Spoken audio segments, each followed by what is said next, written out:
അവരെ വളരെ മോശമായ രീതിയിലുള്ള അവഗണന.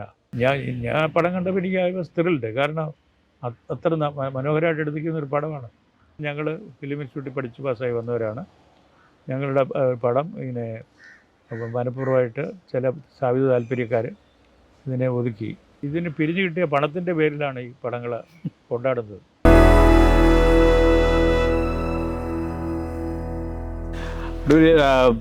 അടുത്ത കാലത്ത് കുറച്ച് നാളിന് ശേഷമാണ് ഇപ്പോൾ ഒരു മലയാള സിനിമയെപ്പറ്റി വളരെ ശക്തമായ ഒരു അഭിപ്രായം പറഞ്ഞു കേട്ടത്. ഉള്ളൊഴുക്കിനെക്കുറിച്ച്. ഈ ഉള്ളൊഴുക്കിനെക്കുറിച്ച് തന്നെ തുടങ്ങാം നമുക്ക്. അടൂരിന് ഞാൻ ഇതിനു മുമ്പ് എനിക്ക് കണ്ടപ്പോൾ എനിക്ക് ആ സമീപകാലത്ത് ഇഷ്ടപ്പെട്ട ഏറ്റവും നല്ല സിനിമയാണെന്ന് പറഞ്ഞു. അതെ, അത് പക്ഷേ ഒരു അവഗണനയെ നേരിട്ടു. അവഗണന വളരെ മോശമായ രീതിയിലുള്ള അവഗണന. കാരണം പിന്നെ ഗോവ ഫെസ്റ്റിവലിന് വേണ്ടിയിട്ട് ഇന്ത്യൻ പനോരമ എന്ന് പറഞ്ഞ സെലക്ഷനിലേക്ക് അയച്ചിട്ട് അത് എടുത്തില്ല. ഇവിടെ കേരളത്തിൽ അത് നമുക്ക് വിശ്വസിക്കാൻ നോക്കില്ല. ഇന്ത്യൻ പനോരമ പോലെ നമുക്ക് മലയാള സിനിമ ഇന്ന് എന്ന് പറഞ്ഞിട്ടൊരു ഇതുണ്ട്. അതിൽ 12 സിനിമ എടുത്തിട്ട് അത് ഇതിനെടുത്തില്ല. അപ്പോൾ ഇത് ഏത് തരത്തിലുള്ള സെലക്ഷൻ അവർ നടത്തുന്നത് എന്നുള്ളതിനെപ്പറ്റി എനിക്ക് വല്ലാത്ത ദേഷ്യം വന്നു. ദേഷ്യപ്പെട്ടാണ് ഞാനത് എഴുതി മന്ത്രിക്ക് എഴുതി അയച്ചത്. ഇത് പിന്നെ ഇനിയൊരു നിവർത്തന മാർഗ്ഗം ഒന്നേ ഉള്ളൂ. ഒന്ന്, ഈ പടത്തിനെ തിരിച്ചു വിളിക്കുക അടുത്ത ഫെസ്റ്റിവൽ നടക്കുമ്പോൾ. എന്നിട്ട് അതിനെ കോമ്പറ്റീഷൻ ഉൾപ്പെടെയുള്ള സെക്ഷനിൽ കാണിക്കുന്നതിന് വേണ്ടി പരിഗണിക്കുക. ഇത് വലിയ അവഗണനയാണ്. കാരണം ഞാൻ പടം കണ്ടപ്പോൾ എനിക്ക് ഐ വാസ് ത്രിൽഡ്. കാരണം അത്ര മനോഹരമായിട്ട് എടുത്തിരിക്കുന്ന ഒരു പടമാണ്. വാസ്തവത്തിൽ ഓർമ്മിപ്പിച്ചത് സ്വയംവരത്തിന് ഉണ്ടായ ഒരു അനുഭവം ഉണ്ടല്ലോ. അവസാനം അടൂര് രമേഷ് സാബറിന് കത്തെഴുതി. ഇല്ല, രമേഷ് സാബറിന് എഴുതിയില്ല. ഇല്ല, അന്ന് ശരിക്കും ഡൽഹിയിൽ ആരെയും അറിഞ്ഞൂടാ. ആകെ IRB മിനിസ്റ്റർ IK ഗുജറാലാണ് ഉള്ളത്. നമുക്ക് അറിയാവുന്നതെന്ന് വെച്ചാൽ കണ്ടിട്ടുള്ളത്. അതെ. പിന്നെ അദ്ദേഹത്തിൻ്റെ പേരിൽ മന്ത്രിക്കാൻ എഴുതി അയച്ചു. ഒരു കേബിൾ അയക്കുമോ, ഒരു ടെലഗ്രാം അയച്ചു. അതിൽ വേറെ ഒന്നുമല്ല പറഞ്ഞിരിക്കുന്നത്, ഞങ്ങൾ ഫിലിം ഇൻസ്റ്റിറ്റ്യൂട്ടിൽ പഠിച്ച് പാസ്സായി വന്നവരാണ്. ഞങ്ങളുടെ പടം ഇങ്ങനെ മനഃപൂർവ്വമായിട്ട് ചില സ്ഥാപിത താല്പര്യക്കാർ ഇതിനെ ഒതുക്കി. അതെ. ഞങ്ങൾക്ക് ആകെ ഒരു റിക്വസ്റ്റേ ഉള്ളൂ, ജൂറി ഈ പടം കാണണം. അതെ എന്ന് വെച്ചു. യാതൊരു മറുപടിയും വന്നില്ല. പിന്നെ എന്താ സംഭവിച്ചതെന്ന് അറിയാൻ പറ്റും. പിന്നെ കേൾക്കുന്ന ആൾ ഇന്ത്യ റേഡിയോയിലെ അനൗൺസ്മെൻ്റാണ് 4 ദേശീയ അവാർഡിന് കിട്ടും. അതെ അതെ. ഈ ഉള്ളൊഴുക്കിനെ പറ്റി കുറച്ചും കൂടെ. ഉള്ളൊഴുക്ക് വാസ്തവത്തിൽ ഏറ്റവും ചർച്ചാ വിഷയമായ സിനിമയാണ്. അടൂരിൻ്റെ അഭിപ്രായത്തിലാണല്ലോ അറിയേണ്ടത്. ആ സിനിമയുടെ ഒരു ഏറ്റവും അതിൻ്റെ ഒരു മഹത്വം അല്ലെങ്കിൽ അതിൻ്റെ ഒരു സവിശേഷത എന്താണെന്ന് പറയാൻ പറ്റും? അത് എനിക്ക് ഏറ്റവും സ്ട്രൈക്കിംഗ് ആയിട്ട് തോന്നിയ കാര്യം ഈ വെള്ളപ്പൊക്കം. നമ്മുടെ നാട്ടിലെ ഒരു ഫിനോമിനാണ് കേരളത്തിൽ ഈ കാലവർഷവും വെള്ളപ്പൊക്കവും. അതിനൊരു കഥാപാത്രമാക്കിയിരിക്കുകയാണ്. ആ കഥയുടെ ഒരു ഇൻ്റഗ്രൽ പാർട്ടാക്കിയിരിക്കുകയാണ് ആ പടത്തിനകത്ത്. അതിനകത്ത് ഒരു ഇൻജെന്യൂറ്റി ഉള്ളത്. വെറുതെ ഒരു മഴ കാണിക്കുകയല്ല ചെയ്യുന്നത്. ആ മഴ കാരണം മരിച്ച ഒരാളിനെ അടക്കാൻ പോലും പറ്റുന്നില്ല. അതെ. ആ സെമിത്തേരി ഇങ്ങനെ ഒരാൾ വെള്ളത്തിൽ നിൽക്കുന്നു. അത് കൃത്യമായിട്ട് ഉണ്ടാക്കിയതല്ല, ശരിക്കും ആ കുട്ടനാട്ടിലെ ഒരു അനുഭവം. അത് വളരെ മനോഹരമായിട്ട് ചെയ്ത് എനിക്ക് അതിശയം തോന്നി. ഒന്ന് അത്. പിന്നെ ഈ കഥാപാത്രങ്ങളുടെ അവരുടെ ഇവിടെ കല്യാണം കഴിച്ചുകൊണ്ട് പോകുന്ന വീട്ടിലെ അനുഭവങ്ങളും, അവർ വലിയ തറവാട്ടുകാരാണെന്ന് അവർ സ്വയം പറയുകയും മറ്റൊരു പാവങ്ങളായതുകൊണ്ട് അവരോട് ചെയ്യുന്ന ഒരു കൺസെഷൻ പോലെയാണ് ആ പെണ്ണിനെ കൊണ്ടുവന്ന് കല്യാണം കഴിച്ചുകൊണ്ട് വരുന്നത്. അതിനകത്തൊരു പറയാതെ പോകുന്ന ഒരുപാട് സംഗതികളുണ്ട് അതിനകത്ത്. ഈ ക്ലാസ് ഡിഫറൻസും അതിനകത്ത് മനുഷ്യനെ കാണുന്ന രീതിയും ഒക്കെ. പക്ഷെ അതിനകത്ത് ഒരു പിന്നെ എന്താ പറയുന്നത്, ഒരു റിലീഫ് എന്ന് പറയുന്നത് ആ മദറിലാണ്. മദറില ഇതൊക്കെ ആണെങ്കിലും ഉർവശിയുടെ റോൾ, ഉർവശി അഭിനയിക്കുന്ന റോള്, മദറില ഇതൊക്കെ ആണെങ്കിൽ പോലും അവർ വളരെ ഹ്യൂമനാണ്, അണ്ടർസ്റ്റാൻഡിങ് ആണ്. അതാണ് അതിനകത്ത് ഒരു തിളങ്ങുന്ന ഭാഗം. അതാണ് ഉർവശിയാണ് അതിനകത്ത് ഏറ്റവും വളരെ വളരെ മനോഹരമായിട്ടുണ്ട്. അവർ നല്ല അവരുടെ ഒരു അനുഭവങ്ങളൊക്കെ അതിനകത്തുണ്ട്. അവരുടെ മുഖത്തും ഒക്കെയുണ്ട്. അത്യഭിനയം ഒന്നുമില്ല. വളരെ വളരെ ക്വയറ്റാണ്. പാർവതി നന്നായിട്ടുണ്ട്. ആ റോൾ എക്സലൻ്റ് ആണ്. ആൻഡ് അതിനകത്ത് എനിക്ക് വളരെ ഇഷ്ടപ്പെട്ടൊരു ക്യാരക്ടറാണ് ആ രോഗിയായിട്ടുള്ള ഭർത്താവ്. അതെ. അയാൾ മരിക്കുന്ന സീനൊക്കെ കഴിഞ്ഞാൽ മരിക്കുക തന്നെയാണെന്ന് തോന്നുന്നു. അയാൾ ഏതോ ഒരു ഇത് വരുന്നുണ്ടല്ലോ, സന്നി പോലെ വന്നിട്ട്. അതൊക്കെ പെർഫെക്റ്റാണ് ചെയ്തിരിക്കുന്നത്. അതിനകത്തൊരു ആക്ടിങ് അല്ല. അതെ അതെ. അതൊരു വലിയൊരു മനുഷ്യത്വത്തിന്റെ കഥയായിട്ട് ഏറ്റവും അങ്ങേയറ്റത്തെ ഇന്റൻസ് ആയിട്ട്. കല്യാണം കഴിഞ്ഞ് അവർ പെട്ടെന്ന് നമ്മൾ കാണുന്നത്, ആദ്യം നമ്മൾ കാണുന്നത് പിന്നെ തുണിക്കടയിൽ വെച്ചിട്ട് മറ്റേ പയ്യൻ ഇവിടെ പുറകെ കിടക്കുന്ന ഒരു പയ്യനുണ്ടല്ലോ, ഒരു അതെ അതെ ലവർ, അതെ അതെ പോക്കില്ലാത്ത ഒരുത്തനാണ്, അതെ. പക്ഷേ ഭയങ്കര ലവാണ് അങ്ങനെ ഒരു ക്യാരക്ടർ. പക്ഷേ അയാൾക്ക് അവൾ ചെല്ലുമ്പോൾ അവളെ സ്വീകരിക്കാനുള്ള യാതൊരു പ്രിപ്പറേഷനും അവനില്ല. ഇല്ല. അവൻ്റെ കാര്യം വളരെ കഷ്ടമാണ്. അതെ. എവക്കാതെ അയാളില്ലാതെ ജീവിക്കാൻ വയ്യാന്നാ പറയുന്നത്. പറ്റില്ല. വലിയ ഡിസൊല്യൂഷൻമെന്റ് ആണ്. അതെ അതെ. ഈ സംവിധായകൻ അയാളുടെ ആദ്യത്തെ സിനിമയാണ് ക്രിസ്റ്റോ ആദ്യത്തെ ടോമിയുടെ, സിനിമയാണ് ആദ്യത്തെ ക്രിസ്റ്റോ ഫീച്ചർ ടോമി. സിനിമയാണ്. പക്ഷേ ആ ഒരു മറ്റേ കോഴിക്കോട് നടന്ന മറ്റേ ഒരു സൈനൈഡ് കൊടുത്ത് കൊലപാതകം, അതാണ് ആദ്യം അദ്ദേഹത്തിന് അതിനെപ്പറ്റി വർക്ക്. നെറ്റ്ഫ്ലിക്സിൽ ഒരു സീരീസ് വന്നു. അതിനുശേഷം എടുത്ത അതാളും ശരിക്കും കണ്ടിട്ടുണ്ട്. അത് ഞാൻ കണ്ടിട്ടില്ല. അത് കണ്ടു. അതൊരു ആ ക്രൈമിന്റെ ഭീകരതയാണ് അതിന്റെ പ്രധാനപ്പെട്ട സംഗതി. പക്ഷെ നല്ല ക്രാഫ്റ്റൊക്കെയാണ്. ഈ സിനിമ പോലെ തന്നെ ഈ സമീപകാലത്ത് ഏറ്റവും കൂടുതൽ ചർച്ചാ വിഷയമായ ഒന്നാണ് ഈ മലയാള സിനിമ ഇപ്പോൾ ഒരു വലിയ കുതിച്ചുചാട്ടത്തിൻ്റെ ഇടയിലാണെന്ന് പറയുന്നത്. കാരണം ഇപ്പം സിനിമ 100 കോടി സിനിമ, ഇതുവരെ മലയാള സിനിമയ്ക്ക് ഉണ്ടായിരുന്ന ഏറ്റവും വലിയ ബുദ്ധിമുട്ട് അതിൻ്റെ ഈ ഒരു പരിമിതമായിട്ടുള്ള ഒരു വിപണി എന്നുള്ള പ്രശ്നമായിരുന്നു. അത് ഈ കഴിഞ്ഞ ഒരു വർഷമായിട്ട് അല്ലെങ്കിൽ കഴിഞ്ഞ 6-7 മാസമായിട്ട് ആദ്യമായിട്ട് ഇന്ത്യയിൽ ഏറ്റവും കൂടുതൽ പണം നേടുന്ന സിനിമകൾ എന്നുള്ള രീതിയിൽ കുറേ മലയാള സിനിമകൾ മുമ്പോട്ട് വരികയും മഞ്ഞുമൽ ബോയ്സ് എന്നൊക്കെ പറയുന്ന, അല്ലെങ്കിൽ ആവേശം, മമ്മൂട്ടിയുടെ ബ്രഹ്മയുഗം, ഇത് എല്ലാം ഈ പറഞ്ഞ പോലെ കലാപരമായി അംഗീകരിക്കപ്പെടുന്നതോടൊപ്പം തന്നെ വലിയ സാമ്പത്തികമായ വലിയ നേട്ടം ഒരിക്കലും മുമ്പില്ലാത്ത പോലെ മലയാളത്തിനുണ്ടാക്കി തന്നു എന്നിപ്പോൾ വളരെ വലിയ രീതിയിലുള്ള ചർച്ചാ വിഷയമായി കഴിഞ്ഞിരിക്കുന്നു. ഈ ഒരു ഘട്ടം മലയാള സിനിമയെ പറഞ്ഞ പോലെ അടൂരിനെ പോലെ ഒരാളെ അല്ലാതെ വേറെ ആരെ പറയുന്നത് ഇതൊരു വളരെ ആരോഗ്യകരമായിട്ടുള്ള അല്ലെങ്കിൽ നല്ല കാര്യമാണെന്ന് തോന്നുന്നു. എനിക്ക് ഇതിനെപ്പറ്റിയുള്ള ഒരു ആകാംക്ഷ ഉള്ളത്, ഇവർ ഇതിന് പിരിഞ്ഞു കിട്ടിയ പണത്തിൻ്റെ പേരിലാണ് ഈ പടങ്ങൾ കൊണ്ടാടുന്നത്.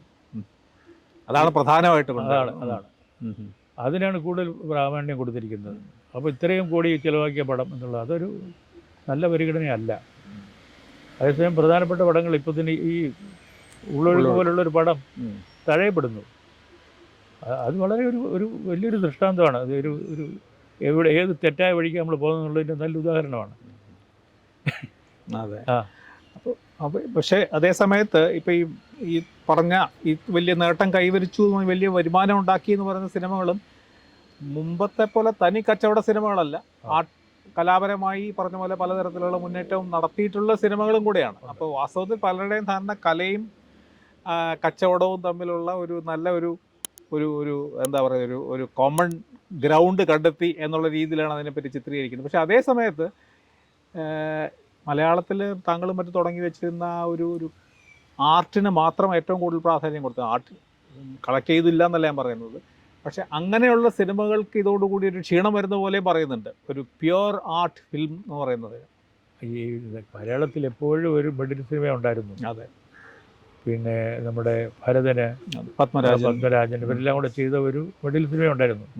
അതായിരുന്നു ഈ കോംപ്രമൈസിൻ്റെ സിനിമ. അതിൻ്റെ വേറൊരു വെർഷനാണ് ഇപ്പോൾ നമ്മൾ കാണുന്നത്. ഈ കാലഘട്ടത്തിലാണെങ്കിൽ പത്മരാജനോ ഭരതനോ പടം എടുത്തിരുന്നെങ്കിൽ ഇതുപോലെ 100 കോടിയൊക്കെ ഉണ്ടാക്കുമായിരുന്നിരിക്കും. കാരണം ഓരോ കാലഘട്ടത്തിൻ്റെ പ്രത്യേകതകളാണ്. പിന്നെ വേറൊന്ന് നമുക്ക് ഈ പിന്നെ ഇതുണ്ടല്ലോ, നെറ്റ്ഫ്ലിക്സ് പോലുള്ള OTT അതൊരു കാരണമാണ്. അതും ഈ കോവിഡ് കാലത്ത് ഏറ്റവും കൂടുതൽ മലയാള സിനിമകൾക്ക് ഒരു ദേശീയ തലത്തിൽ ശ്രദ്ധ കിട്ടാനുള്ള ഒരു വഴിയൊരുക്കി എന്ന് പറയുന്നത്. അങ്ങനെയാണ് ആളുകൾ നോൺ മലയാളീസ് കാണാൻ തുടങ്ങുന്നത്. അതിൻ്റെ ഒരു ഗുണമായ ഭാഗമാണ് മലയാള പടങ്ങൾ മറ്റുള്ള സംസ്ഥാനങ്ങളിലും ഇന്ത്യയുടെ മറ്റു ഭാഗങ്ങളിലൊക്കെ മഞ്ഞുമൽ ബോയ്സ് ഒന്നും ഡബിങ് ഇല്ലാതെ തന്നെ തമിഴ്നാട്ടിൽ നിന്നൊക്കെ വലുതായിട്ട് കളക്ട് ചെയ്തു കാണിക്കാൻ പറ്റി എന്നുള്ളത്. അതുകൊണ്ടാണ്. അപ്പോൾ അങ്ങനെ ഒരു പോസിബിലിറ്റി ഉണ്ടെന്ന് ഈ ഡിസ്ട്രിബ്യൂട്ടേഴ്സും അവരൊക്കെ മനസ്സിലാക്കുന്നതാണ്. ഓഡിയൻസ് നേരത്തെ ഉണ്ട്. ഞാനൊന്നും ട്രൈ ചെയ്തതാണ് ശരിക്കും പറഞ്ഞാൽ. കഴിഞ്ഞ പടം പിന്നെയും എന്ന് പറഞ്ഞ സിനിമ ബാംഗ്ലൂരും പിന്നെ മദ്രാസിലും അതുപോലെ തന്നെ ബോംബെയിലും ഒക്കെ ഡൽഹിയിലും ഒക്കെ 3-4 സ്ഥലങ്ങളിൽ റിലീസ് ചെയ്തു. പക്ഷേ നമുക്കതിൻ്റെ ആ പ്രോപ്പറായിട്ടുള്ള ഡിസ്ട്രിബ്യൂട്ടേഴ്സ് ഉണ്ടായിരുന്നില്ല. അത് പ്രോപ്പറായിട്ട് ചെയ്തിരുന്നെങ്കിൽ അതിനൊക്കെ അപ്പം തന്നെ ഓഡിയൻസ് കിട്ടുമായിരുന്നു. അതെ. അത് അത്ര വലിയ വിജയമായിട്ടില്ലായിരുന്നു. ഇല്ല. അപ്പോൾ ഇങ്ങനത്തെയുള്ള ഈ middle of the route cinema എന്ന് പറയുന്ന ഈ മധ്യവർത്തി സിനിമ എന്ന് പറഞ്ഞ നേരത്തെ അടൂർ പറഞ്ഞ പോലെ ഭരതൻ്റെയും പത്മരാജൻ്റെയൊക്കെ ഉണ്ട്. പക്ഷേ ഇപ്പോൾ ഉണ്ടായിരിക്കുന്നതിനൊരു വലിയ സാമ്പത്തികമായ കൂടുതലൊരു വലിയ കുതിച്ചുചാട്ടം ഉണ്ടായി. പക്ഷേ ഇതൊരു ഗൗരവപൂർണമായ സിനിമയ്ക്ക് ഇത് ഏതെങ്കിലും രീതിയിൽ ബാധിക്കും എന്ന് തോന്നുന്നുണ്ടോ? കൂടുതൽ ഒരു ആർട്ടിസ്റ്റിക് ഒരു രീതിയിലും കോംപ്രമൈസ് ചെയ്യാത്ത സിനിമകളെ അതാണ്. ബാധിക്കത്തൊന്നുമില്ല. കാരണം ഇത് നമ്മളൊരു ഒരു കുണ്ടിൽ വീണതുപോലെ ആയിരുന്നു നമ്മുടെ സിനിമ. എല്ലാം ഒരുപോലെ ഇരിക്കുമായിരുന്നു, ഒരേ തരം സീനുകൾ, ഒരേ പ്രണയം. പണ്ടിടയ്ക്ക് എംപിധാനുള്ള പറയുമായിരുന്നു, ഇനി പുതുതായിട്ട് ഷൂട്ടിംഗ് ഒന്നും ആവശ്യമില്ല, നടന്മാരൊന്നും വേണ്ട, പഴയ പടങ്ങൾ എടുത്തിട്ട് എഡിറ്റ് ചെയ്താൽ മാത്രം മതി. കാരണം ഷീലയും ബ്രഹ്മനിസൂറും ഒക്കെ തന്നെ എപ്പോഴും ഈ പടങ്ങളിൽ നായകനും നായികയായിട്ട് ചീട്ട് കശക്കുന്ന പോലെ എടുത്ത് മാറ്റിയാൽ അതുപോലെ എടുത്ത് മാറ്റിയാൽ മതി എന്ന് പുള്ളി പറയുന്നത് വളരെ കറക്റ്റാണ്. പുള്ളി അതിൻ്റെ കണ്ണായതാണ് പറഞ്ഞത്. അതെ, ആ രീതി കിടന്ന മലയാള സിനിമയിൽ എന്ത് വ്യത്യാസമായിട്ട് വന്നാലും വെൽക്കം എന്നായി പറഞ്ഞു, സ്വാഗതമാണ്. അത് ഓഡിയോ ഇല്ലയോ എന്നുള്ളതല്ല ഞാനതിനെ കാണുന്നത്. വ്യത്യാസമായിട്ടുള്ള സമീപനങ്ങൾ നമ്മുടെ ആളുകൾ, നമ്മുടെ ഫിലിം മേക്കേഴ്സിൻ്റെ ഭാഗത്തു നിന്ന് ഉണ്ടാകുക എന്നുള്ളതാണ് ഏറ്റവും പ്രധാനപ്പെട്ട കാര്യം. അത് ചിലത് ഈ പറഞ്ഞതുപോലെ കാര്യമായിട്ട് ഓടിയെന്നിരിക്കും, ചിലത് അത്ര ഓടിയില്ലാന്നിരിക്കും. പക്ഷെ ഓടിയത് മാത്രമല്ല അതിൻ്റെ ഒരു ക്വാളിറ്റി നമ്മൾ അതുകൊണ്ട് തീരുമാനിക്കേണ്ടത്. മലയാള സിനിമയ്ക്ക് അറ്റൻഷൻ കിട്ടി വളരെ നല്ല കാര്യമാണ്, വളരെ നല്ല കാര്യമാണ്. അല്ലെങ്കിൽ തന്നെ നാഷണൽ അവാർഡിൽ മലയാളം സ്ഥിരമായിട്ട് ഭേദപ്പെട്ട അവാർഡുകൾ കിട്ടുന്ന ഒരു ഭാഷയായിരുന്നു. അതെ, ബംഗാളായിരുന്നു ഇടയ്ക്ക്, അതിന് പകരം മലയാളമായിരുന്നു ഒരു ഘട്ടം ഉണ്ടായിരുന്നു. അതെ. ഇപ്പം കാൻ ഫെസ്റ്റിവലിൽ ഒരു മലയാളി കഥ ആണ് ഏറ്റവും പ്രധാനമായിട്ട്. കപ്പാടിയയുടെ സിനിമ വലിയ അവാർഡൊക്കെ തവണ കിട്ടിയിട്ടുണ്ട്. അത് പ്രത്യേകിച്ച് മലയാളി സ്ത്രീകളാണ് അതിനകത്ത് അഭിനയിക്കുന്നത്, മലയാളമാണ് അതിലെ പ്രധാനപ്പെട്ട ചർച്ചാ വിഷയം. അങ്ങനെ ഇതെല്ലാം ഒന്നിച്ച് യാദൃശ്യമായിട്ടാണെങ്കിലും ഇതെല്ലാം ഒന്നിച്ച് വന്നു എന്നുള്ളതാണ് മലയാള സിനിമയ്ക്ക് കിട്ടിയ ഒരു പുതിയ ഒരു കാനിലെ തവണ. അങ്ങനെ 2-3 തരത്തിൽ മലയാള സിനിമ ശ്രദ്ധിക്കപ്പെട്ടിട്ടുമുണ്ട്. ഈ സിനിമ അടൂരൊരു പിന്നെയും കഴിഞ്ഞിട്ടിപ്പോൾ ഏതാനും വർഷങ്ങളായി സിനിമാ ലോകത്ത് നിർമ്മാണത്തിൻ്റെ സംവിധാനത്തിൻ്റെ അല്ലെങ്കിൽ സിനിമയെ സംബന്ധിച്ചോ പുതിയ സിനിമകളെക്കുറിച്ചോ ആശയങ്ങളെക്കുറിച്ചോ എന്തെങ്കിലും ആലോചിക്കുന്നുണ്ടോ? ഇടയ്ക്ക് ഇയാളുടെ സിനിമ കാണാൻ പോകാതെ ഒരു കാലമുണ്ടായി, തീരെ പോകാത്ത. ആ കാലഘട്ടത്തിൽ ഞാനൊരു സംശയത്തിലായിരുന്നു, ഇനി എന്തിനാണ് പടം എടുക്കുന്നത്? ആളുടെ സിനിമ കാണാൻ പോകില്ലെങ്കിൽ അതെ പിന്നെ പടം എടുക്കുന്നതിനാണ്. അതെ, എനിക്ക് വേണ്ടി എന്നെ വിശ്വസിച്ച് പണം മുടക്കുന്ന ആൾക്ക് ഈ നഷ്ടത്തിന് ഞാനെന്തിനാണ് കാരണമാക്കുന്നത് എന്നൊക്കെ ഞാൻ ആലോചിച്ചിരുന്നു. ഇപ്പോൾ അത് കുറച്ച് മാറ്റമുണ്ടെന്ന് തോന്നുന്നു. അതെ, അപ്പോൾ അതുകൊണ്ട് ഇനി ആലോചിക്കാവുന്നതാണ് തീർച്ചയായിട്ടും. കാരണം ഇതിൻ്റെ ഒരു അരങ്ങില്ലാതെ പോകുന്ന അവസ്ഥയിൽ നമ്മൾ അതിനെപ്പറ്റി ആലോചിച്ചിട്ട് കാര്യമില്ല. ഞാനങ്ങനെ ഒരു സംശയമായിരുന്നു കുറേ നാൾ. ഇപ്പോൾ പിന്നെ ഈ ഒരു കണ്ടിട്ട് കുഴപ്പമില്ല. അതെ, അല്ല ഇതിനിപ്പോൾ ഒരുപാട് പോസിബിലിറ്റി പറഞ്ഞ പോലെ പഴയ തരത്തിലുള്ള പരിമിതികൾ കടന്നു പോകുന്ന ഒരു ടെക്നോളജി വന്നിട്ടുണ്ട്, OTT പോലെയുള്ള സാധ്യതകൾ. അല്ല, OTT അവർ കൊമേഴ്സിലാണ്. അതെ, തീർച്ചയായിട്ടും. പക്ഷെ എന്നാലും അവർ തിയേറ്ററിൽ കുറേ ദിവസം ഓടി എന്നൊക്കെ കണ്ടെങ്കിലേ എടുക്കുകയുള്ളൂ. കാരണം അവർ കൈബദ്ധതാണ് അവർക്ക്, ഉള്ള പടം എല്ലാം പോയി എടുത്തിട്ട്. അതെ, അങ്ങനെ ഇപ്പോൾ അവർ വളരെ സ്വയം നിയന്ത്രിച്ചിരിക്കുകയാണ്. അതെ, അപ്പോൾ ഒരാശയമോ അല്ലെങ്കിൽ അതൊന്നും അടൂർ സാധാരണ പുറത്ത് പറയുന്ന ആളല്ല, എന്നാലും അങ്ങനത്തെ ഏതെങ്കിലും ഒരു ഐഡിയ എങ്കിലും മനസ്സിലുണ്ടോ? ഇല്ല, ഐഡിയ ഒന്നും വന്നിട്ടില്ല. കാരണം അത് ഞാൻ ഞെക്കി പിരിഞ്ഞ് വരുത്തിയിട്ട് കാര്യമില്ല. സ്വാഭാവികമായിട്ട് വരണം. സ്വാഭാവികമായിട്ട് വന്നാൽ മാത്രമേ അതിനൊരു കറക്റ്റ് വളർച്ച ഉണ്ടാവുകയുള്ളൂ. അതെ, നമ്മളിങ്ങനെ ഒരു പടം എടുക്കാൻ താല്പര്യമുണ്ടെന്ന് പറഞ്ഞതുകൊണ്ട് മാത്രമായില്ല. അതെ, സ്കൂൾ പഠനകാലത്താണ് എൻ്റെ വായനകൾ ഏറ്റവും കൂടുതൽ നടത്തിയിട്ടുള്ള കാലം. വായിച്ചിരിക്കേണ്ട പുസ്തകങ്ങൾ മുഴുവൻ ഞാൻ ആ സമയത്ത് വായിച്ചു. അത് നോവൽ മാത്രമല്ല, രാഹുൽ സാങ്കർത്തിയായൻ്റെ കൃതികളൊക്കെ KV മണലിക്കര പിന്നെ പരിഭാഷപ്പെടുത്തിയതുണ്ടായിരുന്നു. അത് മനസ്സിലാവത്തില്ല മുഴുവനും, പക്ഷേ എന്നാലും വായിച്ചിരിക്കും. അങ്ങനെ വായനശാലയുണ്ട്. ഞങ്ങളൊരു വായനശാല തുടങ്ങി പുസ്തകം വായിക്കാൻ വേണ്ടി. ആദ്യം ഞാനും എൻ്റെ മൂത്ത ബ്രദറായിട്ട് 3 വായനശാലകളിൽ മെമ്പർഷിപ്പ് ഉണ്ടായിരുന്നു. EV സ്മാരക ഗ്രന്ഥശാല ഞങ്ങളുടെ അടുത്ത് തന്നെ, പിന്നെ ആ പേരിൽ, പിന്നെ സത്യവാൻ സ്മാരക ഗ്രന്ഥശാല ഞങ്ങളുടെ തെക്കൻ തിരുവനന്തപുരത്തൊക്കെ ഉണ്ട്. അത് ഈ പിന്നെ സത്യവാൻ്റെ കാര്യം പറഞ്ഞാൽ അദ്ദേഹം ഒരു പോലീസുകാരനായിരുന്നു. പോലീസിലെ ചീഫൊക്കെ ആയതാണ്. ചീഫ് എന്ന് വെച്ചാൽ സത്യവാൻ നാഗവള്ളിയുടെ ഫാദറിലായിരുന്നു. അതെ, പിന്നെ അദ്ദേഹം പോലീസുകാരൊക്കെ ഇടിയും നാരണമുള്ളതെന്നും അങ്ങനെയൊക്കെ അറിയപ്പെടുന്നവരാണ്. അതിനിടയിൽ ഒരു സത്യവാൻ വളരെ വളരെ ഓസ്റ്റിയറായിട്ട് വളരെ കൃത്യമായിട്ട് നിഷ്ഠയോടുകൂടി ഇത് അത് ശരി. പാലിച്ചിരുന്ന ഒരാളായിരുന്നു. ഉം, ഉം. ആ, പ്രശസ്തമായ കഥകളൊക്കെ ഉണ്ട്. CP ഒരു ഇദ്ദേഹം ഇടയ്ക്ക് പിന്നെ ജയിലിലെ ചീഫായിട്ട് വന്നു. ആ സമയത്ത് ഒന്ന് നോക്കി പെരുമാറണം എന്ന് CP ഒരു വർത്തമാനം പറഞ്ഞു ഉം. ഇദ്ദേഹത്തിനിടയ്ക്ക്. കൊണ്ടുവരുന്ന പുള്ളിയെ ആഹാ. ഒന്ന് കൈകാര്യം. അദ്ദേഹം പറഞ്ഞു. അപ്പം അദ്ദേഹത്തിന് മറുപടി, നിയമം അനുവദിക്കുന്ന പോലൊക്കെ ചെയ്യാം. അത് ശരി. ആ, വളരെ പ്രശസ്തമാണ് അത്. ഉം, ഉം. അങ്ങനെ ഒരു മനുഷ്യരായിരുന്നു. അതെ. അദ്ദേഹത്തിൻ്റെ സ്മാരകമായിട്ട് അല്ല ഒന്നാമത്തെ ഒരു വായനശാല അത് ശരി. ഉം, ഉം. ഉണ്ടായിരുന്നു. പിന്നെ പന്തളത്ത് കേരളവർമ്മയുടെ ഉം, ഉം, പേരിൽ ഉം. ഉള്ള പന്തളം വായനശാല. കേരളവർമ്മ. അങ്ങനെ 3 വായനശാലകളിൽ മെമ്പർഷിപ്പ് ഉണ്ടായിരുന്നു. കൂടാതെ ഞങ്ങളുടെ വീട്ടിനടുത്ത് തന്നെ ഞങ്ങൾ ആ നാട്ടിലെ ചെറുപ്പക്കാരും എല്ലാം കൂടെ ചേർന്നിട്ട് ഉം.